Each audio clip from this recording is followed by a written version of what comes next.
पुण्य और मुक्ति का कारण, इस मूल विषय की चर्चा कर रहे थे।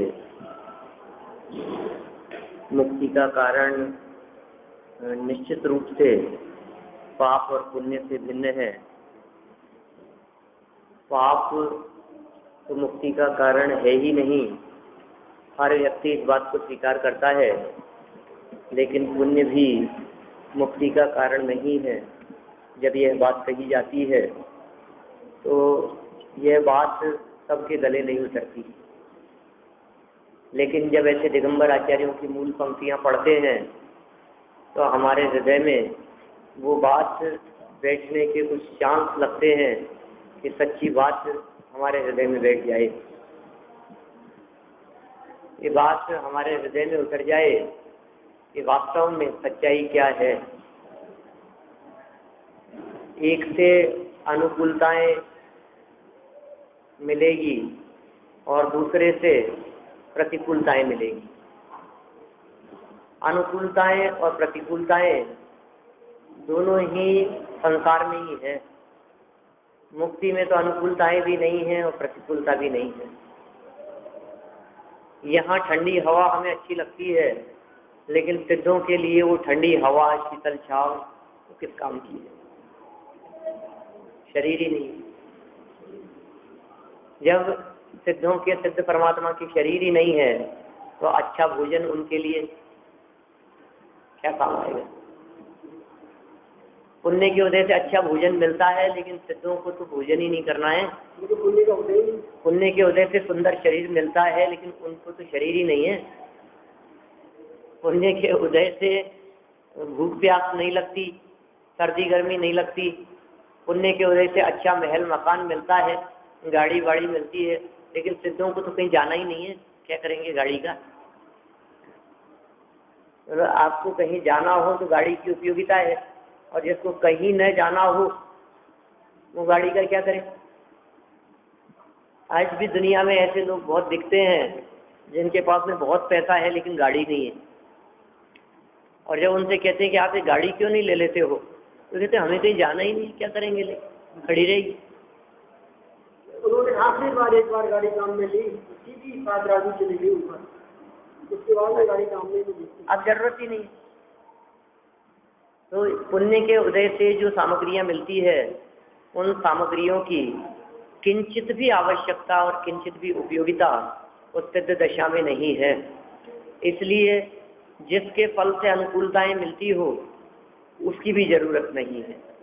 जिन्हें अनुकूलता चाहिए हो उनके लिए पुण्य उपयोगी है, जिन्हें अनुकूलता न चाहिए हो उनके लिए पुण्य भी उपयोगी नहीं है। ऐसा समझिए, जिन्हें बाजार से कुछ खरीदने की इच्छा हो उनको पैसा चाहिए, लेकिन जिन्हें कुछ खरीदना ही ना हो उन्हें पैसे की क्या जरूरत है? पुण्य भी पैसे के समान है।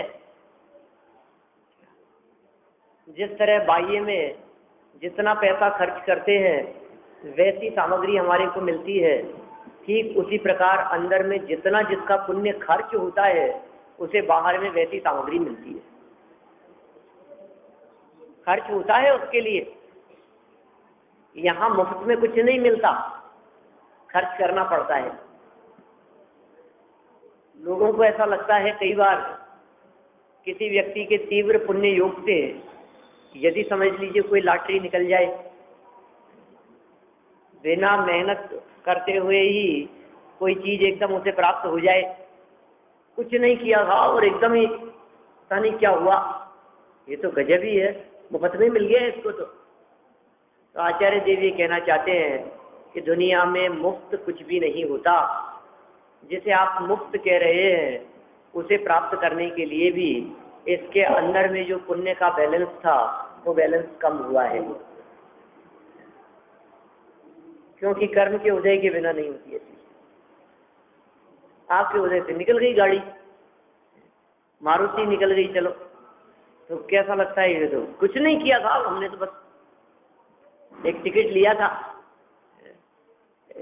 एक वो खरीदा था विकास पत्र, किसान विकास, इंदिरा विकास, एनएसटी कुछ ली थी, पोस्ट ऑफिस 1 नंबर में पैसा डाला था और पता नहीं नंबर ऐसा खुल गया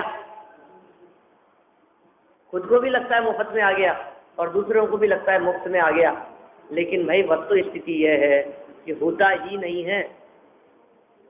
अनुकूलताएं तो मुफ्त में मिलती ही नहीं है, प्रतिकूलताएं भी मुफ्त में नहीं मिलती। कोई व्यक्ति ऐसी बात कहे, अरे साहब खाम ही फंस गया, मैं तो कुछ नहीं किया, बिना ही मतलब फंस गया। अरे ऐसा होता ही नहीं है। ये वस्तु का स्वरूप इस प्रकार का है, माने आपके उदय अनुसार ही व्यवस्था बनेगी। कर्म के उदय के बिना वो व्यवस्था आपके जीवन में बनती ही नहीं। माने बहुत बार ऐसी परिस्थितियां बन जाती है, अरे यार मेरा कुछ लेना देना ही नहीं, तो जबरदस्ती जैसे कल ऐसी हो जाता है। इसी तरह से मैं कभी स्कूटर बाइक चलाता ही नहीं हूँ, बहुत लंबा समय हो गया गाड़ी चलाता हूँ मैं। गाड़ी कहीं और थी, किसी के साथ में स्कूटर पर बैठ करके आ गया, हेलमेट नहीं था, रोक लिया मोटरसाइकिल साइड में, मैं पीछे बैठा था। उसका लाइसेंस मांगा, उसके पास में लाइसेंस फोटोकॉपी लिया नहीं, आपका दे दो, मेरा लिया। मैं छोड़ देगा कोई बात नहीं, 100-200 रुपये जो लेगा तो ले लेगा, पैसे नहीं लिए, उसने लाइसेंस रख लिया, तो आपको वहाँ से मिलेगा यादगार से। मैं चलाता नहीं कभी, कुछ नहीं, अपना कुछ लेना देना नहीं। और एक तो उलझे 15 मिनट वहाँ फंसे रहे, पैसे लगेंगे तो अलग, और लाइसेंस लेने के लिए जाना पड़ेगा तो अलग। जबरदस्ती की उलझन 5-10 मिनट के चक्कर में मैं आराम से ऑटो पकड़ करके पहुंचने वाला था। मैं वो मिल गए, अरे भाई साहब कहाँ जाना है, मैं छोड़ देता हूँ। ठीक है, बोलो अब क्या हुआ, खामे उलझे ना, अपन ने तो कुछ भी नहीं किया, गलती तो थी लेकिन फिर भी बिना ही मतलब नहीं पूर्व का बंधा हुआ है, ऐसे ऐसे नहीं है, बिना उदय के नहीं बनती है ऐसी व्यवस्था। अपने आप ही सबके साथ में कोई भी परिस्थिति बने, सब अपने आप कहीं ना कहीं वो सेटिंग व्यवस्था इस तरह की बैठती है, वो होता है काम। तो पुण्य के उदय से अनुकूलताएं, पाप के उदय से प्रतिकूलताएं, और उदय विहीन माने उदय ना हो तो अनुकूलताएं और प्रतिकूलताएं दोनों ना हो। सिद्ध दशा एक ऐसी दशा है जहां उदय में आने के लिए कुछ बचा ही नहीं है, ऐसी दशा है सिद्ध दशा। अंदर में पाप का भी बैलेंस नहीं है, अंदर में पुण्य का भी बैलेंस नहीं है, और पुण्य और पाप दोनों का जब बैलेंस ही अंदर में नहीं है तो फिर उदय में क्या आएगा। तो वैसा पुण्य का उदय भी नहीं है तो फिर तो बहुत परेशान रहते होंगे कि तुम्हें पाप और पुण्य के उदय से रहित अतीन्द्रिय आनंद की अभी खबर नहीं है, इसलिए ऐसी बात करते हो। तो एक बार उसकी खबर हो जाए कि वो चीज क्या है, माने हमें ऐसे लगता है कि पैसे से ही सब कुछ खरीदा जा सकता है, इसलिए पैसे के पीछे भागता है। तो ये तो बात हुई उन लोगों की जो लोग पैसे के पीछे भागते हैं, लेकिन अपन तो ऐसे नहीं है ना। अपन लोगों को क्या लगता है, अरे पैसे से क्या होता है साहब, सब पुण्य के उदय से होता है। तो अपन क्या करते हैं, पुण्य के पीछे भागते हैं। जिनको समझ नहीं है कि पैसे से सब कुछ मिलता है, ऐसा विचार करके पैसे के पीछे भागते हैं। लेकिन जो थोड़ा बहुत पढ़ने लिखने लगते हैं, कर्म के उदयादिक का विचार करने लगते हैं, उन्हें ऐसे लगता है कि पैसे से नहीं होता, उदय से होता है, पुण्य से होता है, इसलिए पुण्य कर लो, तीर्थ कर लो, पुण्य कमा लो, प्रभु के गुण गा लो, चलो समेत शिखर चालो। ये क्यों, पुण्य कमाओ पैसा मत कमाओ, पैसा तो अपने आप आ जाएगा। तो आप पुण्य कमा के क्या चाहते हैं ये बताएं, पुण्य से क्या चाहते हैं आप?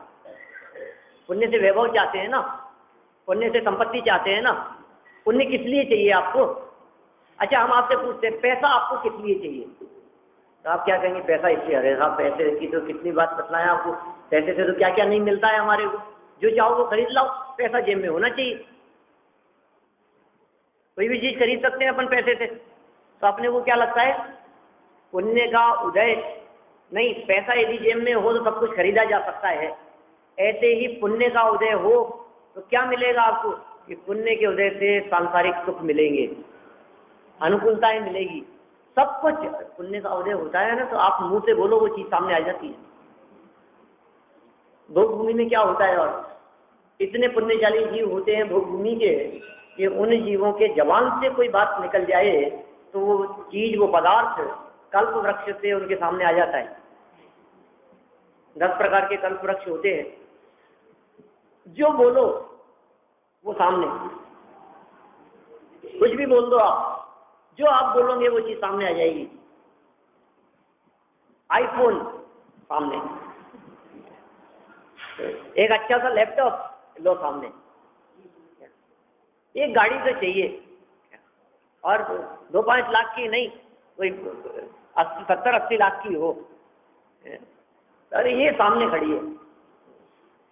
आप मुंह से कुछ भी बोलो वो चीज सामने आ जाए, ऐसा पुण्य का योग होता है भोग भूमि के जीवों के पास में।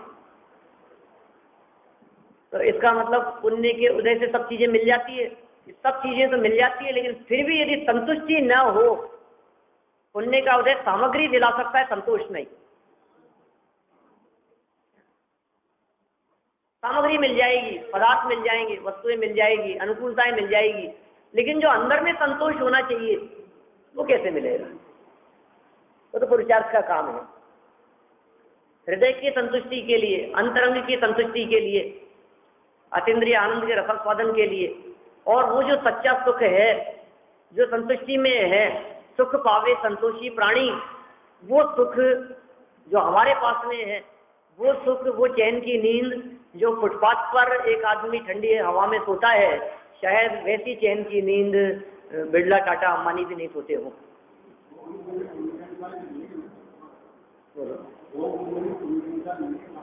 हाँ, पुण्य अनुसार, वही तो कह रहा हूँ, पुण्य का उदय ऐसा होता है कि जबान से निकलते ही चीज सामने आ जाती है, ऐसा भी पुण्य का उदय होता है। बोलो आप, ऐसी स्थिति है या नहीं है? अच्छे अच्छे वैभव संपन्न व्यक्ति और रात को 2 गोली नींद की लेकर के सोए, नींद नहीं आती, क्या करें? भारी टेंशन में, लोगों को लगता है यार इनके तो मजे हैं, और उनके मजे वही जानते हैं, जिसकी जो ही जानता है। जैसे हम लोग नहीं कह देते हैं कि हमारी हम ही जानते हैं साहब, बातें करना बहुत आसान है, हम जानते हैं। लोग हमारे को कहते हैं कि अरे साहब आपके तो बहुत मजे हैं, ठीक है, कभी कहाँ और कभी कहाँ, हम ही जानते हैं हमारी क्या हालत है। मतलब सबकी अपनी अपनी स्थिति है, सबकी अपनी अपनी परिस्थिति है, सबका अपना अपना उदय प्रमाण व्यवस्था है। दूसरे लोग हमें आनंदित दिखाई देते हैं और स्वयं का दुख ही दुख दिखता है, लेकिन स्वयं का दुख तो अनुभव में आ रहा है, दूसरे का दुख उसके अनुभव में आ रहा है, उसकी वेदना और उसकी पीड़ा उसके अनुभव में आ रही है। इन दुखों और परेशानियों से, पाप के उदय से होने वाली परेशानियां कुछ अलग प्रकार की होती है, और पुण्य के उदय होने पर भी होने वाली बेचैनी और परेशानी कुछ अलग प्रकार की होती है। तो ये दोनों प्रकार की परेशानियों से बचने का जो मार्ग है, वो मार्ग है मुक्ति का मार्ग। तो उस मुक्ति के कारण की यहाँ चर्चा कर रहे हैं। राग द्वेष से रहित होने पर ही वास्तव में परम मुक्ति की प्राप्ति होती है।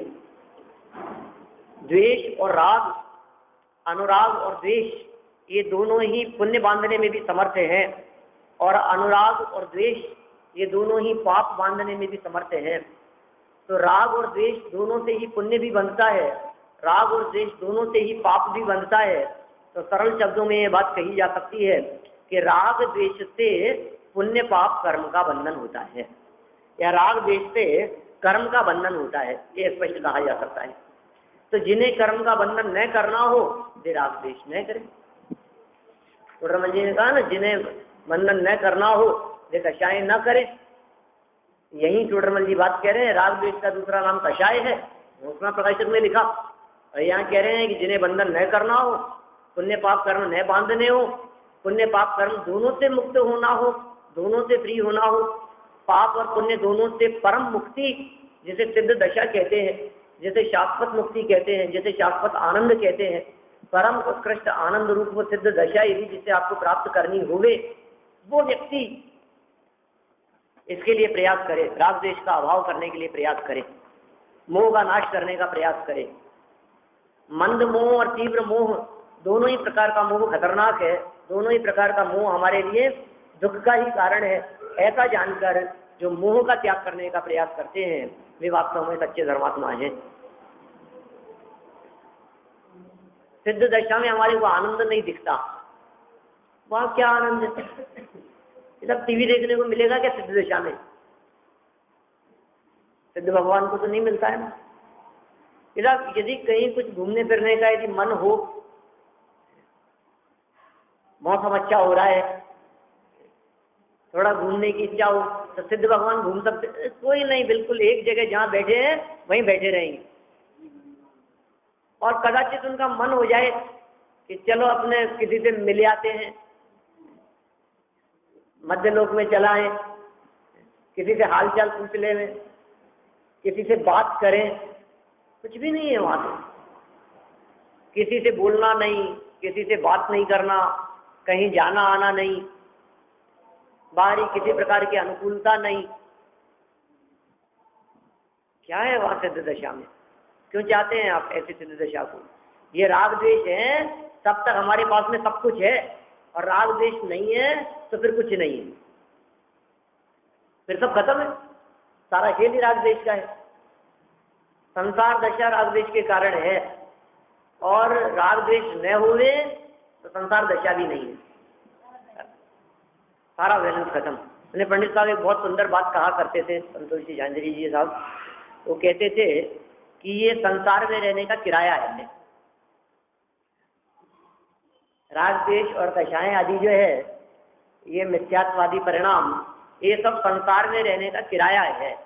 और जिसने ये मिथ्यात्व अनंतानुबंधी आदि कषायों रूप संसार में रहने का किराया देना बंद कर दिया, अब वो नहीं रहेगा यार। हम लोग किराए के मकान में रहते थे, तो जिनका घर का मकान होता है वे बार बार में घर नहीं बदलते, लेकिन जिनका किराए का मकान होता है वे बार बार में मकान बदलते रहते। वो एक दो वाक्य कहते थे, मैं उसका विश्लेषण करता हूँ पूरा लंबा चौड़ा। मैंने आप उसका कंपैरिजन करके देखिए, जो लोग किराए के मकान में रहते हैं कब तक रहेंगे किराए के मकान में? नहीं, दो बातें हैं। एक स्थिति तो ये कि जब तक किराया देते रहेंगे, और दूसरी स्थिति उसमें ये बनती है कि जब तक अपना मकान नहीं बना लेंगे। वो स्थिति है। मैंने एक आध बार पहले कहीं, पता नहीं यहाँ तो शायद कभी मैं नहीं बोला इस विषय पर, लेकिन मैंने इसकी बहुत सुंदर और लंबी व्याख्या की है इस प्रसंग की, इस वाक्य की। यहाँ की है कभी? यहाँ तो कभी नहीं की ना मैंने बहुत इसमें एक एक पॉइंट इसमें से आप निकालते चलो और सिद्धांत पर घटित करते चलो। मैंने आप देखिए, दो कारण हो सकते हैं किसी व्यक्ति के मकान खाली करने के पीछे। एक स्थिति तो ऐसी कि जिसमें उसने किराया देना बंद कर दिया, और दूसरी स्थिति ऐसी कि जब उसका अपना मकान बन गया। जब ये नए मकान में शिफ्ट हो जाता है तो फिर किराए के मकान में जाता ही नहीं है, और उधर आंख उठा करके देखता भी नहीं है, और उस और का इसको विकल्प भी नहीं आता। इसी प्रकार जिसने सिद्धालय में अपना एक फ्लैट बुक करा लिया, जो सिद्धालय में जाकर के रहने लग गए, मुक्तिपुरी है मेरा धाम, वो अपना असली घर है, तो जो सिद्धालय में जाकर के रहने लग गए हैं, अब उनको तो विकल्प भी नहीं आता किराए के मकान में रहने का। लेकिन साहब जब तक वहां न पहुंचे तब तक अपना मकान बन रहा है, मान लीजिए अभी, और बनने में साल 2 साल लगेंगे, तो भी उसके मन में ये दृढ़ता और ये संकल्प तो हो ही जाता है। यदि मकान मालिक कुछ खटपट करे मान लो, तो वो कहता है कि और थोड़े दिन की बात है क्या, वो उनकी बातों को ज्यादा तवज्जो नहीं देता, वो इस बात को अंदर से स्वीकार करता है कि और थोड़े दिन की बात है, कर लेने दो, कहता है कह लेने दो, तो बाद में तो अपन ही सारी परेशानी मिट जाएगी, और थोड़े दिन की बात है। इसी प्रकार किंचित राग द्वेष और कषाएं आदि इस संसार दशा में रहते हुए, गृहस्थ दशा में रहते हुए कदाचित परेशान करें, तो भी सम्यक दृष्टि ज्ञानी जीव ने वो सिद्धालय के अंदर बुकिंग तो करा दी है, सम्यक दर्शन हो गया, इसका मतलब सिद्धालय में जाने के लिए उसने बुकिंग करा दी। अब उसका स्थान नक्की हो गया, अब उसका क्षेत्र नक्की हो गया, अब वो वहां परमानेंट जाने वाला है, परमानेंट शिफ्ट होगा। लेकिन जब तक वहां न जाए तब तक हो सकता है अभी ये परेशान करे, एक व्यक्ति मकान खाली करा ले, तो हो सकता है एक आध मकान और बदलना पड़े। तो सम्यक दृष्टि ज्ञानी जीवों के लिए भी कुछ मकान बदलने की स्थिति हो सकती है। कब तक होगी? जब तक वहां ठिकाने में पहुंच जाए तब तक, और पहुंच गया तो अब बदलने का क्या काम। पर घर फिरत बहुत दिन बीते, नाम अनेक धराए, हम तो कब होना निज घर आए। हाँ, मकान बदलना मतलब शरीर बदलना, मकान बदलना मतलब अवस्था बदलना। उसका मतलब मनुष्य देह छोड़कर तिर्यंच में चले जाना, तिर्यंच छोड़कर के देव में चले जाना, ये जगह बदलना। तो जन्म मरण, इसी का नाम स्थान बदलना होता है। अब देखिए आप, सम्यक दृष्टि ज्ञानी जीव, वे जो सम्यक दृष्टि ज्ञानी जीव है जिन्होंने किराया देना बंद कर दिया,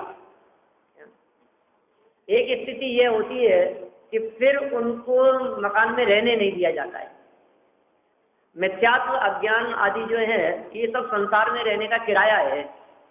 जिसने ये किराया देना बंद कर दिया, अब मकान मालिक कितने दिन रहने देगा? देखो, किराया देना बंद करने के बाद भी थोड़े समय रहता है। मिथ्यात्व अनुदानबंदी का किराया देना बंद कर दिया तो इसका मतलब वो सीधा सिद्धालय में चला जाएगा, ऐसा नहीं है।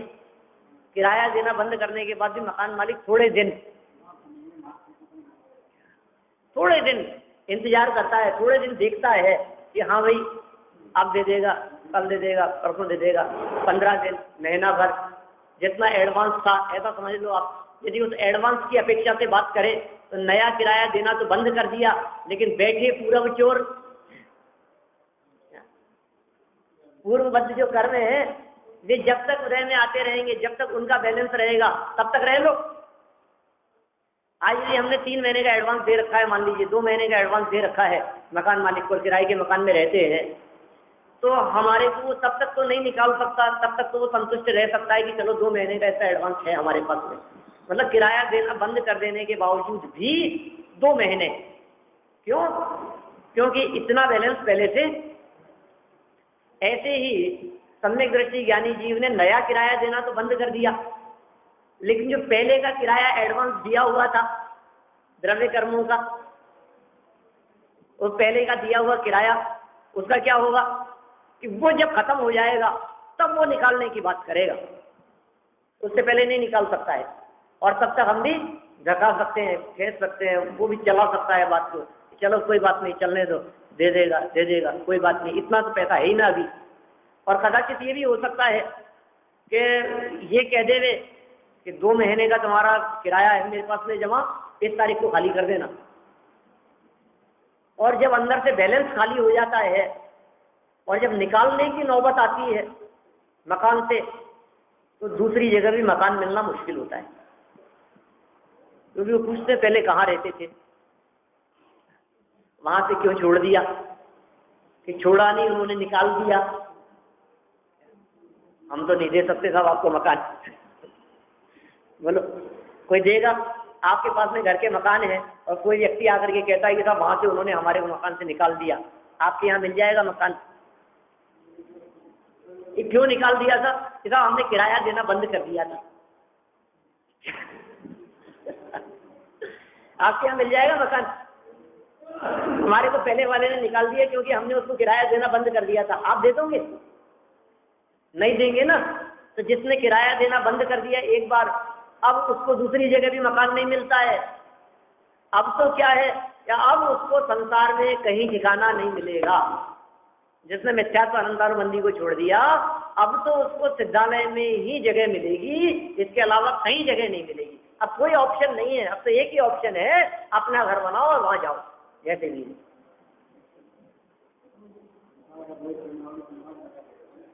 निकाल दिए जाते हैं, भगा दिए जाते हैं, जगह नहीं मिलती है उनको, कोई जगह नहीं देता, कोई आश्रय नहीं देता। और धीरे धीरे करके अंदर का बैलेंस जो 70 कूड़ा कोड़ी सागर तक था, वो घट करके अंत कूड़ा कोड़ी रह गया और खत्म होते होते होते होते बिल्कुल खाली हो गया। अब खर्च करने के लिए कुछ नहीं बचा, ऐसी दशा हो जाती है। तो कब तक रहेगा यहाँ? जब तक बैलेंस है। किसका? पुण्य का और पाप का। तो दोनों प्रकार का बैलेंस जिसके जीवन से खत्म हो गया है, अब उसको मुक्ति की प्राप्ति हो गई। और किराए के मकान में रहता है तो परेशानियां कम नहीं होती है। देखो, जो रहते हैं वो जानते हैं, अपना घर कैसा भी हो सुखी है। और किराए का मकान माने 15,000 रुपये रोज की, 25,000 रुपये रोज की किसी 5 स्टार 7 स्टार होटल में भी रुको तो भी घर तो घर ही है। किराए का मकान, ये होटल, ये भी तो सब किराए के मकान ही है ना। 5-10 हजार रुपये महीने के किराए के मकान की बात नहीं कर रहा, 2-5 हजार 7 हजार रोज का। किसी भी होटल में रुक जाओ आप, 4-5 हजार से कम का तो रूम मिलता ही नहीं है किसी भी 5 स्टार होटल में। मैंने 5 हजार 7 हजार 17 हजार एक दिन रुकने के। और आप शाम को 5-6 बजे यदि पहुंचे हैं और सुबह आपको 7 बजे निकलना है तो पैसा तो पूरा ही लगेगा। और यदि सुबह 10 बजे पहुंचे और दूसरे दिन 1 बजे निकलना है तो 2 दिन का पैसा लगेगा। किराए के मकान में तो संतुष्टि नहीं है, बहुत परेशानियां हैं, बहुत दिक्कतें हैं।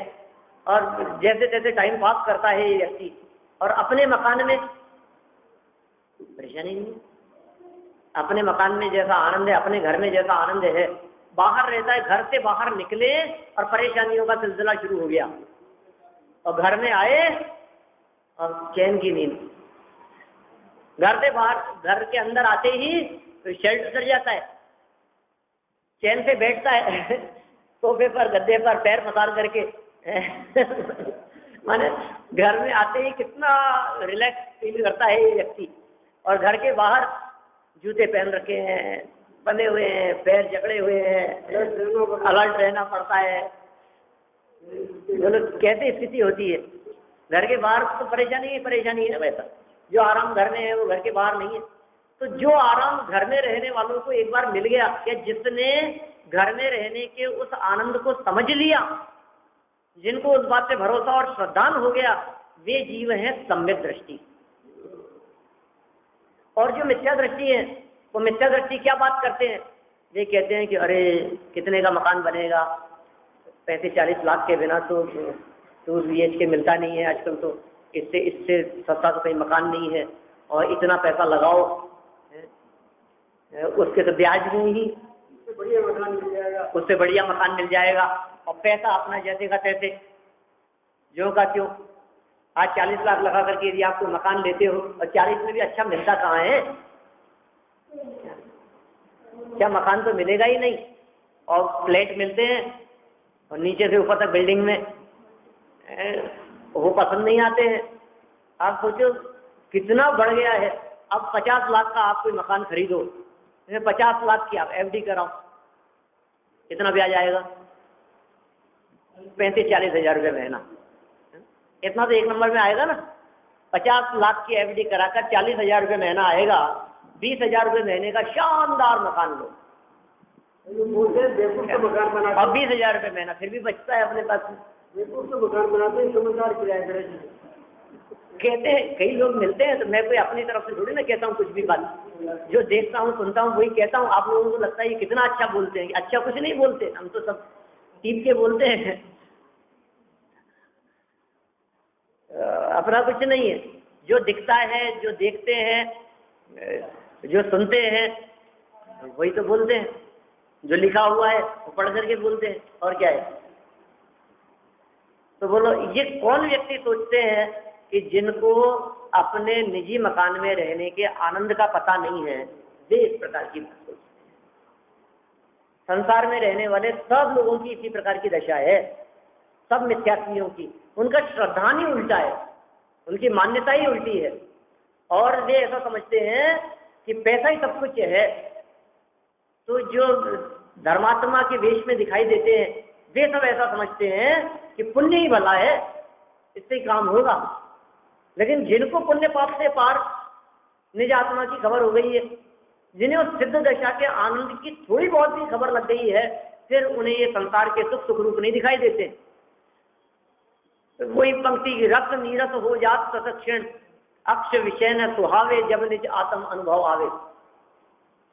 जिन्हें वो अनुभव आता है, जिन्हें उसका रस आता है, फिर उनको कुछ भी नहीं सुहाता है, फिर उन्हें कुछ भी नहीं अच्छा लगता है। फिर तो वे मुक्त होना चाहते हैं। सिद्ध परिणति तय हटा हटी, ये बात उनके हृदय में निरंतर चलती है। देखिए ऐसी ही बातें ये यहाँ कहना चाहते हैं। उदय से रहित बने की ये चर्चा यहाँ की है। पुण्य और पाप के संदर्भ में अपेक्षित विस्तार से चर्चा करने के उपरांत और ये शुगर और सिंह का बहुत ही मार्मिक उदाहरण देने के उपरांत अब ये कुछ और विशेष बात यहाँ आचार्य देव कहना चाहते हैं। आचार्य कल्प पंडित टोडरमल जी भावार्थ में इस बात को और आगे बढ़ाते हैं। पेज नंबर 175 पर शास्त्रों में भी पापों और पापियों की निंदा की जाती है। बोलो कोई व्यक्ति ये कहे कि साहब निंदा करना तो अच्छी बात नहीं है, निंदा करने से तो पाप बनता है ना, निंदा करने से पुण्य होगा कि पाप होगा? निंदा से तो पाप होगा। दूसरों की निंदा मत करो, पर निंदा अरु झूठ तज, कठिन वचन मति बोल, पर निंदा अरु झूठ तज। ध्यानात जी की पंक्ति है दशलक्षण पूजन की। क्या कहते हैं कि पर निंदा का त्याग दे, पर निंदा मत कर, दूसरों के दोष मत देख। यहाँ कह रहे हैं कि निंदा करने से पुण्य भी बनता है, संभव है। कैसे संभव है? शास्त्रों में भी पापों और पापियों की निंदा की जाती है। पाप की भी निंदा करते हैं, पापियों की भी निंदा करते हैं।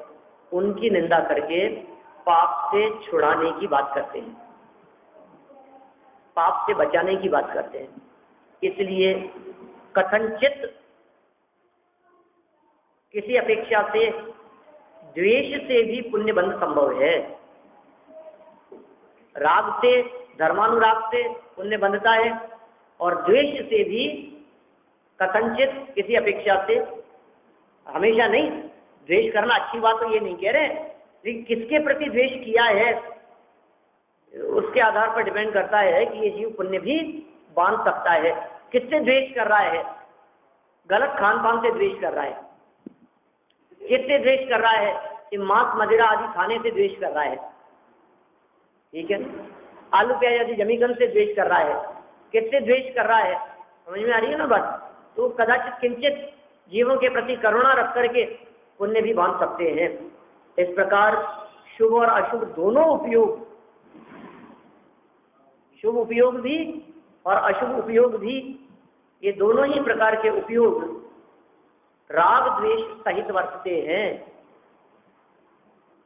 अशुभ में राग द्वेष का प्रवर्तन है और शुभ में भी राग द्वेष का प्रवर्तन है। इसलिए इन्हें अशुद्धोपयोग कहते हैं।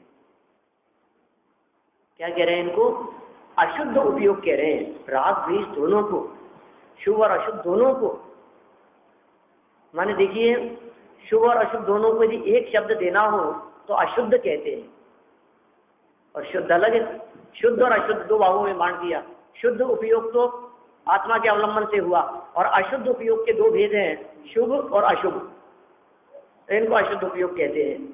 तथा मोह के अभाव से जिस जीव को ये दोनों प्रकार के राग द्वेष नहीं पाए जाते उसे शुद्धोपयोग कहते हैं।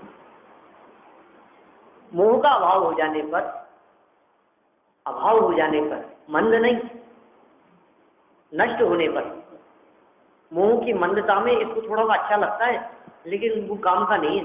मोह नष्ट होना चाहिए। मोह का अभाव हो जाने पर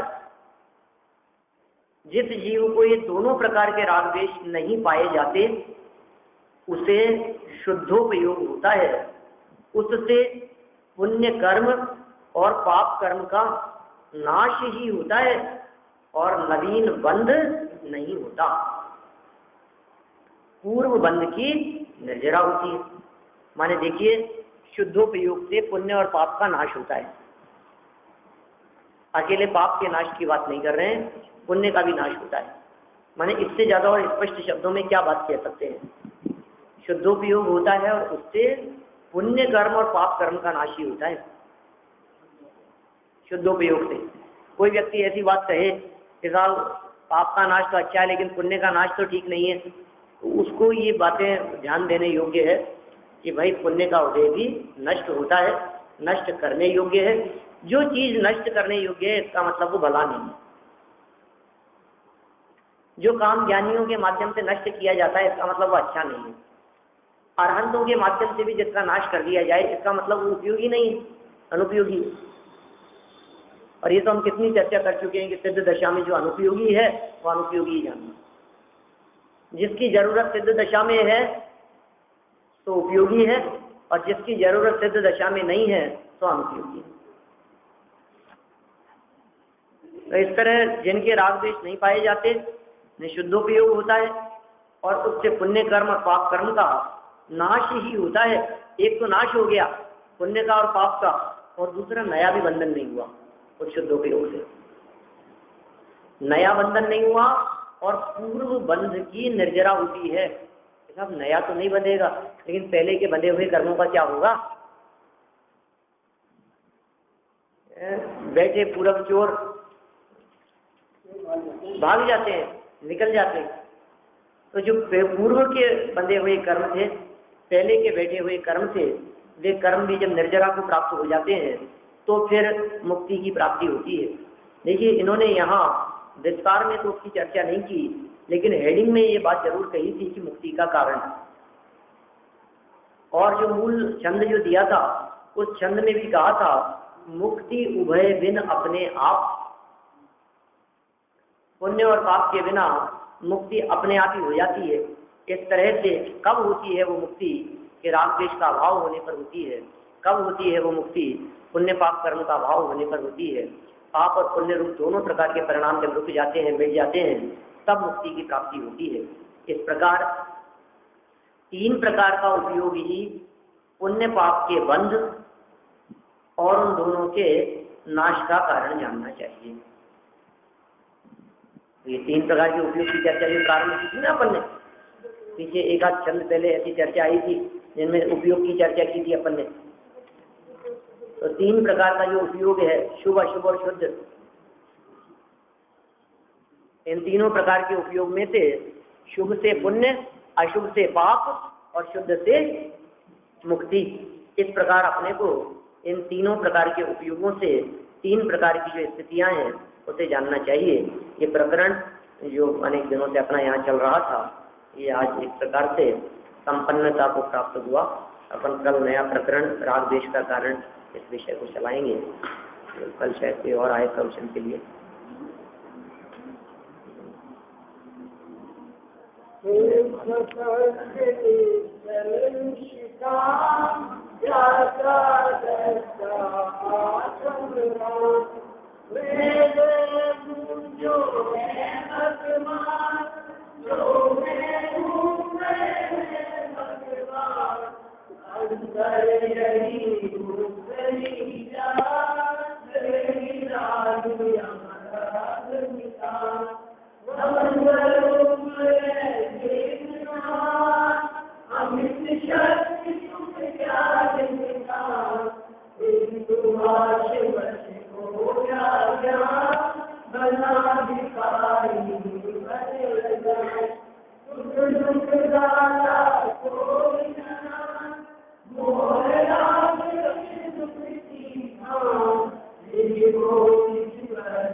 कल मैं नहीं आऊँगा तो कोई अच्छे विद्वान आएंगे प्रवचन करने के लिए, है ना। तो ऐसा नहीं हो कि कुछ मानस बदल जाए किसी का कुछ, कि क्या करेंगे। हाँ, मैं आज ही जाना था मेरे को, मालवीय नगर में प्रवचन था 5 सेक्टर में, लेकिन यहाँ की कोई व्यवस्था नहीं हो सकी, तो फिर मैंने उसको आगे पोस्टपोन किया कल के ऊपर, क्योंकि फिर यहाँ कोई भी नहीं रहे तो फिर ठीक नहीं है। तो कल वहाँ 8 से 9 प्रवचन है 7 सेक्टर मंदिर। नाश में ज्ञान के प्रकाश में तो आपा परिवाश में कुर्बानों की बखानी है। ज्ञान में कुर्बान बुद्धिमान में सफल उछान में कुर्बान प्रमाणी है। अनुभवदार में कुछ जदार में कुकाउन सतार में कुर्बानी है। चमत्कार में कुपार के उकार में कुकार में कुमति की नवानी है। हमारी अर्पण की परमार अनादान की करे से माता मैया ये हमारी आरती कोई प्रभु में है जो तेरा चलना गए तो पाप है। ज्ञान दे ये लोकालो स्वामी